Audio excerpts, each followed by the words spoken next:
ప్రభునామానికే మహిమ కలుగును గాక.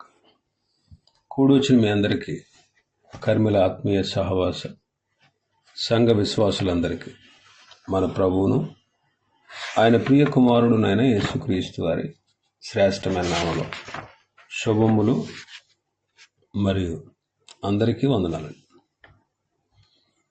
సామెతల గ్రంథం 16వ అధ్యాయాన్ని మనం ధ్యానం చేసుకుంటున్నాం. సామెతలు 16. ఇందులో ముఖ్యమైన అంశం ఏంటంటే, మనం ఒకటి తలస్తే దైవము మరొకటి తలంచును అనే విషయాన్ని ప్రాముఖ్యంగా ఈ అధ్యాయంలో చూడొచ్చు. గత దినం మొదటి 9 వచనాలు మనం ధ్యానం చేసుకున్నాం. మానవుని జీవితం దేవుని చేతిలో ఉన్నది అనే విషయాన్ని మనం ధ్యానం చేశాం. ఈరోజు 10వ వచనం నుంచి మనం ధ్యానం చేసుకుందాం. 10వ వచనం నుంచి రాజుల విధులు మనం చూస్తాం. రాజుల విధులు 10వ వచనం చదివితే, దేవోక్తి పలుకుట రాజు వశము, న్యాయము విధించుటయందు అతని మాట న్యాయము తప్పదు. దేవోక్తి పలుకుట రాజు వశము, న్యాయము విధించుటయందు అతడు న్యాయము తప్పడు. సొలొమోను రాజు అయ్యాడు దావీదు తర్వాత. సొలొమోనుని చాలామంది లెక్క చేసేవారు కాదు. దావీదు కాలంలో ఉన్నటువంటి పెద్దలు, తన చుట్టూ ఉన్నవారు పెద్దగా లెక్క చేసేవాళ్ళు కాదు. అయితే ఒక దినాన ఒక క్లిష్టమైనటువంటి తీర్పు తీర్చవలసి వచ్చింది. 2 వేశ్యల తీర్పు. అలా తీర్చవలసి వచ్చినప్పుడు సొలొమోను తీర్చినటువంటి తీర్పు దైవ జ్ఞానంతో కూడినది. ఆ తీర్పును విన్నటువంటి వారు ఆశ్చర్యపోయారు.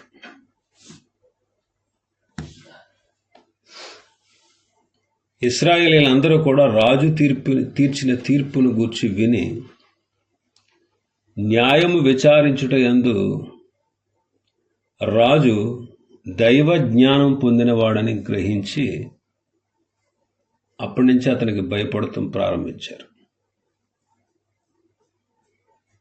కాబట్టి న్యాయము తీర్చుట యందు, న్యాయము విచారించుట యందు సొలొమోను దైవ జ్ఞానాన్ని పొందినవాడు. పారసీక రాజు అయినటువంటి కోరెషు దేవుని చిత్తానుసారంగానే యెరూషలేములో దేవాలయము కట్టాలని ఆజ్ఞ ఇచ్చాడు. ఇతడు అన్యుడైనటువంటి ఈ రాజు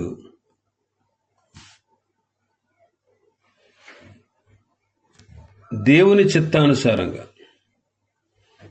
యెరూషలేములో దేవాలయం కట్టాలి అని ఆజ్ఞ ఇచ్చాడు. ఎజ్రా గ్రంథం 1వ అధ్యాయం 1-3 వచనాలు. పారసీక దేశపు రాజు అయిన కోరెషు ఏలుబడిలో 1వ సంవత్సరమందు యిర్మీయా ద్వారా పలకబడిన తన వాక్యమును నెరవేర్చుటకై యెహోవా పారసీక దేశపు రాజు అయిన కోరెషు మనస్సును ప్రేరేపింపగా, అతడు తన రాజ్యమందంతటా చాటింపు వేయించి రాత మూలముగా ఇట్లు ప్రకటన చేసింది. పారసీక దేశపు రాజు అయిన కోరెషు ఆజ్ఞాపించినదేమనగా, ఆకాశమందలి దేవుడైన యెహోవా లోకమందున్న సకల జనులను నా వశము చేసి యూదా దేశమందున్న యెరూషలేములో తనకు మందిరము కట్టించుమని నాకు ఆజ్ఞ ఇచ్చి ఉన్నాడు. కావున మీలో ఎవరు ఆయన జనులై ఉన్నారో వారు యూదా దేశమందున్న యెరూషలేములకు బయలుదేరి యెరూషలేములోని దేవుని మందిరమును అనగా ఇశ్రాయేలీల దేవుడైన యెహోవా మందిరమును కట్టవలెను. వారి దేవుడు వారికి తోడైయుండును గాక. పారసీక రాజు అయినటువంటి కోరెషు అన్యుడైన దేవోక్తి పలికాడు. అంటే దేవుని యొక్క చిత్తానుసారంగానే దేవుడు ఆజ్ఞ ఇచ్చిన ప్రకారంగా అతడు దేవుని గూర్చినటువంటి ఆలయం కట్టాలని తన దేశమందంతటా ఉన్నటువంటి యూదులకు ఆజ్ఞ ఇచ్చాడు. యేసుక్రీస్తు ప్రభు బెత్లెహేములో పుట్టాలి. బెత్లెహేములో పుట్టవలసి ఉండగా యోసేపు మరియలు నజరేతులో ఉన్నారు. ప్రజాసంఖ్య రాయాలని కైసరు ఔగుస్తు అతని మనస్సును దేవుడు ప్రేరేపించినప్పుడు రాజు ఆజ్ఞ ప్రకారం వారు బెత్లెహేమునకు వచ్చారు. వారు బెత్లెహేమునకు వచ్చినప్పుడు ప్రభు అక్కడ జన్మించారు. అందుకే మేకా ముందే ప్రవచించాడు, బెత్లెహేము ఎఫ్రాతా, నీవు యూదా ప్రధానుల్లో ఎంత మాత్రమూ అల్పమైన దానివి కాదు. ఇశ్రాయేలీలను నా జనులను పాలించే అధిపతి నీలో నుండే వస్తాడు అన్నారు. కాబట్టి రాజు మనస్సును ప్రేరేపించింది దేవుడే. ఇలాగా దేవోక్తి పలుకుట అంటే దేవుని చిత్తాన్ని జరిగించుట, దేవుని గూర్చి మాట్లాడుట, దేవుని ఆజ్ఞలను శిరస వహించుట, దేవుడిచ్చిన ప్రేరేపణకు వారు లొంగుట, ఇవన్నీ కూడా దేవుని యొక్క చిత్త ప్రకారమే జరుగుతాయి. అలాంటి దేవోక్తులు పలుకడం రాజుల వశము అంటాడు. రాజులందరిని గూర్చి చెప్పిన మాట కాదు కానీ ఇది కొందరు రాజులను గూర్చే ఈ మాట చెప్పబడింది. రాజులను నియమించేది దేవుడే. రాజులు ఆయనకు ప్రతినిధులు.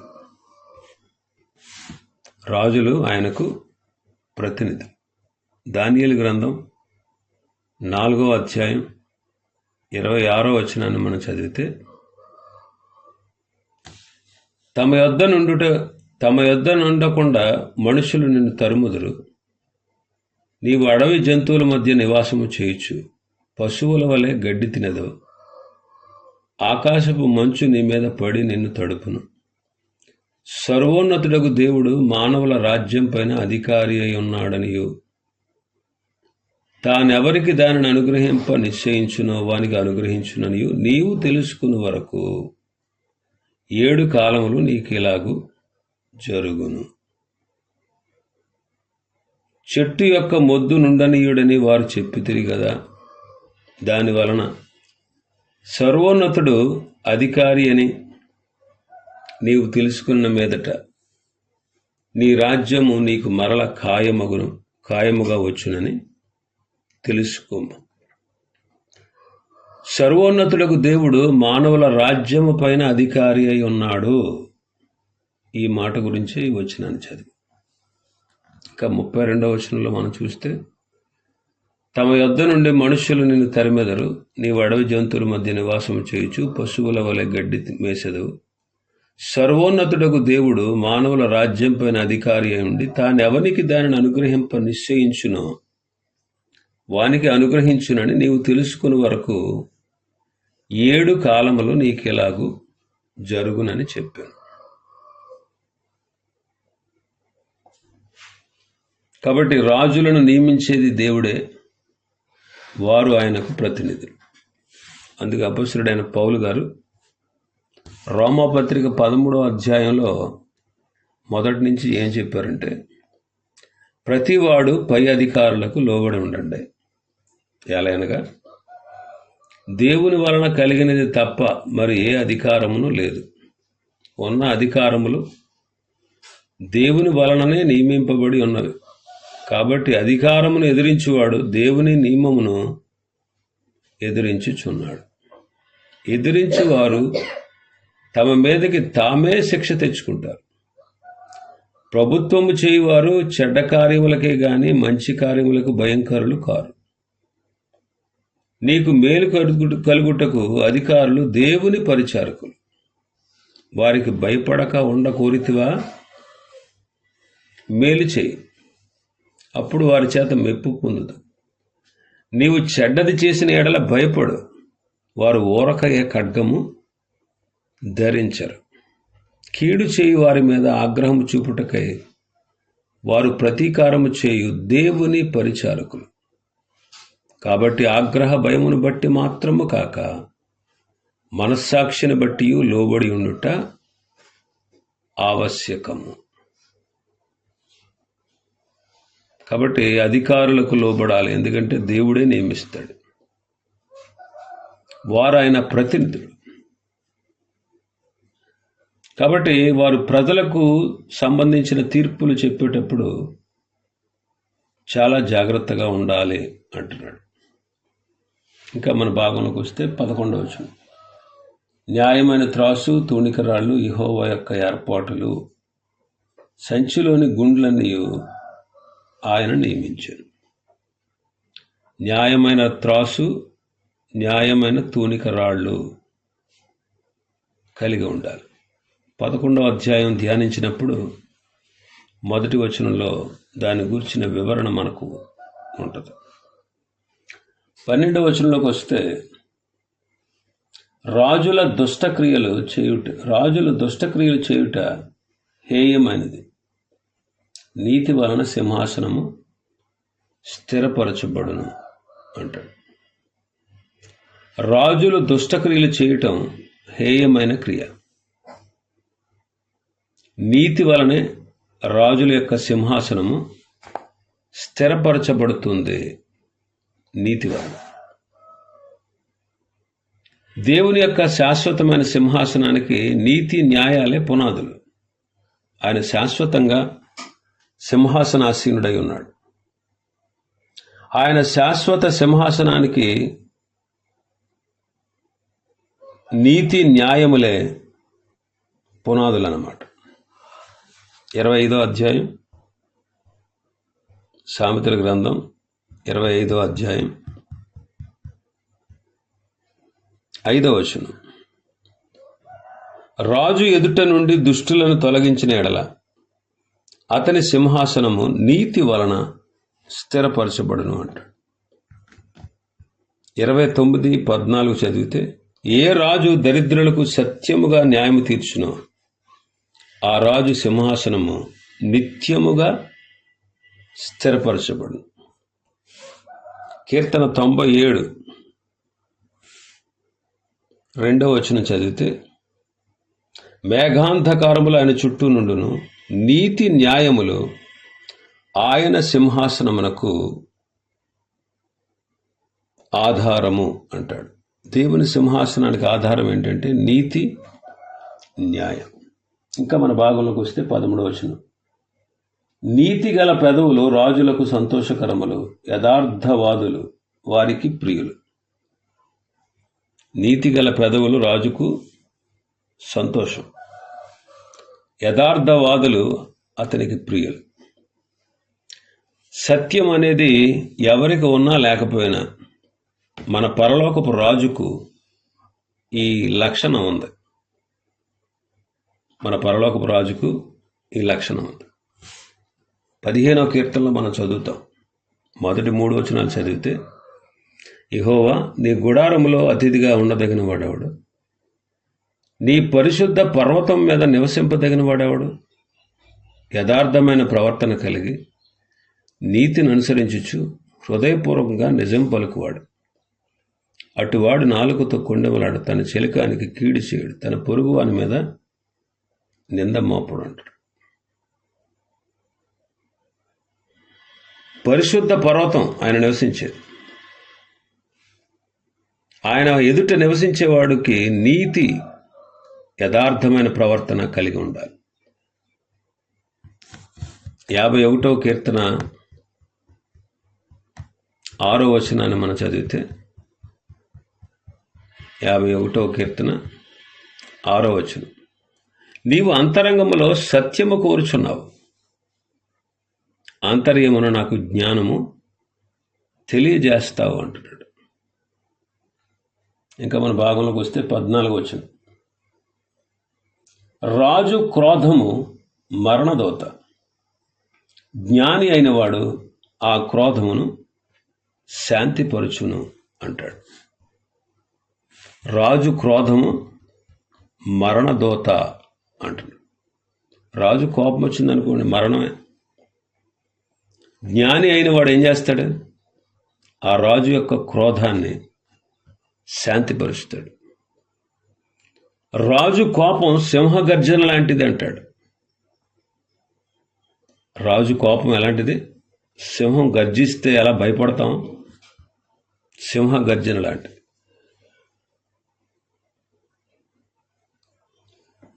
రాజు వలన భయం సింహ గర్జన వంటిది. రాజునకు క్రోధం పుట్టించేవారు తమకు ప్రాణమోసం తెచ్చుకుంటారు అంటాడు 20వ అధ్యాయం 2వ వచనంలో.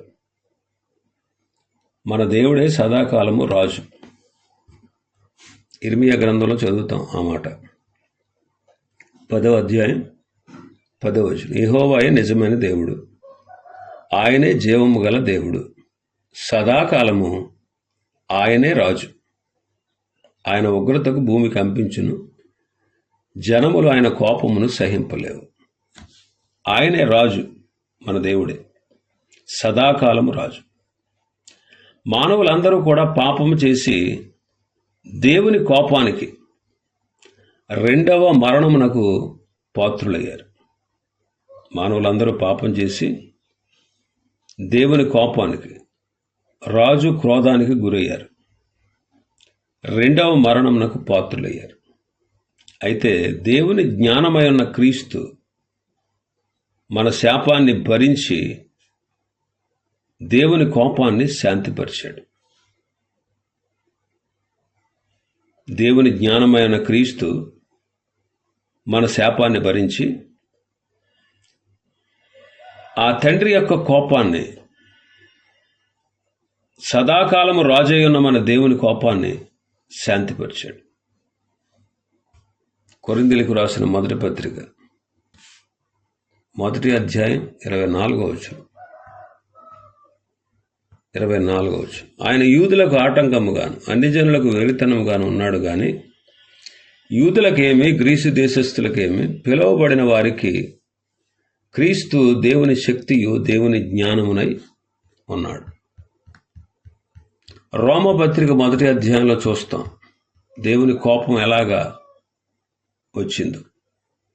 18వ వచనం నుంచి మనం చదివితే, దుర్నీతి చేత సత్యమును అడ్డగించు మనుషుల యొక్క సమస్తమైన భక్తిహీనత మీదను దుర్నీతి మీదను దేవుని కోపము పరలోకము నుండి బయలుపరచబడుచున్నది. ఎందుకనగా దేవుని గురించి తెలివిశక్యమైనది ఏదో అది వారి మధ్య విశదమైనది, దేవుడు అది వారికి విశదపరిచెను. ఆయన అదృశ్య లక్షణములు అనగా ఆయన నిత్య శక్తియు దేవత్వమును జగదుత్పత్తి మొదలుకొని సృష్టించబడిన వస్తువులను ఆలోచించుట వలన తేటపడుచున్నవి కనుక వారు నిరత్తరులై ఉన్నారు. మరియు వారు దేవుని ఎరిగి ఆయనను దేవుడిగా మహింపరచలేదు, కృతజ్ఞతాస్తుతులు చెల్లింపలేదు గాని తమ వాదముల యందు వ్యర్థులైరి. వారి అవివేక హృదయము అంధకారమాయను, తాము జ్ఞానులమని చెప్పుకొనుచు బుద్ధిహీనులైరి. వారు అక్షయుడగు దేవుని మహిమను క్షయమగు మనుషుల యొక్కయు పక్షుల యొక్కయు చతుష్పాద జంతువుల యొక్కయు పురుగుల యొక్కయు ప్రతిమా స్వరూపములుగా మార్చేశారు. అందుకే దేవుని యొక్క కోపానికి వాళ్ళకు గురైపోయారు. అందుకే 6:23 అంటాడు, పాపం వలన వచ్చు జీతము మరణము, అయితే దేవుని కృపావరము మన ప్రభు అయిన క్రీస్తు యేసునందు నిత్య జీవం అంట. 5వ అధ్యాయం 10-11 వచనాలు చదివితే, ఎలయనగా శత్రువులమై ఉండగా ఆయన కుమారుని మరణము ద్వారా మనము దేవునితో సమాధానపరచబడిన ఎడల సమాధానపరచబడిన వారమై ఆయన జీవించుట చేత మరినిశ్చయముగా రక్షింపబడదు. కాబట్టి దేవుని కోపాన్ని నుంచి మనం తప్పించబడాలంటే దేవుని జ్ఞానమైన క్రీస్తును మనం అంగీకరించాలి. ఇంకా మన భాగంలోకి వస్తే 15వ వచనం, రాజుల ముఖ ప్రకాశం వలన జీవము కలుగును, వారి కటాక్షము కడవరి వాన మబ్బు అంటాడు. మన ప్రభువైన యేసుక్రీస్తు రాజులకు రాజు. ఆయన ముఖ ప్రకాశం వలన మనకు జీవం కలిగింది. ఆయన మరణమును నిర్ధకం చేసి మనకు నిత్య జీవాన్ని ఇచ్చాడు. తిమోతి పత్రికలు అదే అంటాడు.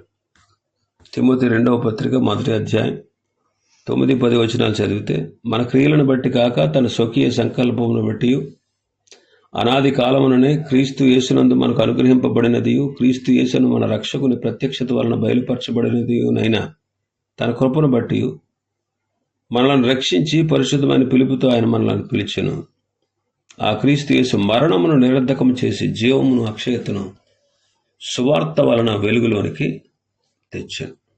మరణమును నిరర్ధకం చేసి మనకు జీవాన్ని, అక్షయతను అనుగ్రహించాడు. కాబట్టి యేసుక్రీస్తునందు విశ్వాసం ఉంచుట ద్వారా నిత్య జీవం కలుగుతుంది. ఆయన కటాక్షము చేత దేవుని వాక్య వర్షం మన మీద కురిపించబడుతూ ఉంది. ఆయన కటాక్షము చేత దేవుని వాక్య వర్షం మన మీద కురుస్తూ ఉంది. ద్వితీయోపదేశకాండం 32వ అధ్యాయం 5వ వచనం నుంచి చదివితే, 2వ వచనం చదువుదాం. 2వ వచనం, నా ఉపదేశము వానవలె కురియును, నా వాక్యము మంచు వలెను, లేత గడ్డి మీద పడు చినుకుల వలెను, పచ్చిక మీద కురియు వర్షం వలెను ఉండును. కాబట్టి దేవుని వాక్య వర్షం దేవుని కటాక్షము చేత మన మీద కురుస్తూ ఉంది. అందువల్లనే మనం ఎదుగుతూ ఉన్నాం, ఫలిస్తూ ఉన్నాం. అందువల్లనే మనం ఎదుగుతూ ఉన్నాం, ఫలిస్తూ ఉన్నాం. ఇంకా చాలా విషయాలు ఉన్నాయి ఈ అధ్యాయంలో. ప్రభు చిత్తమైతే రేపటి దినం మరికొన్ని విషయాలు మనం ధ్యానం చేసుకుందాం. దేవుడి ఈ వాక్య వర్తమానాన్ని మన వినికిడిలో ఆశీర్వదించును గాక. ఆమేన్.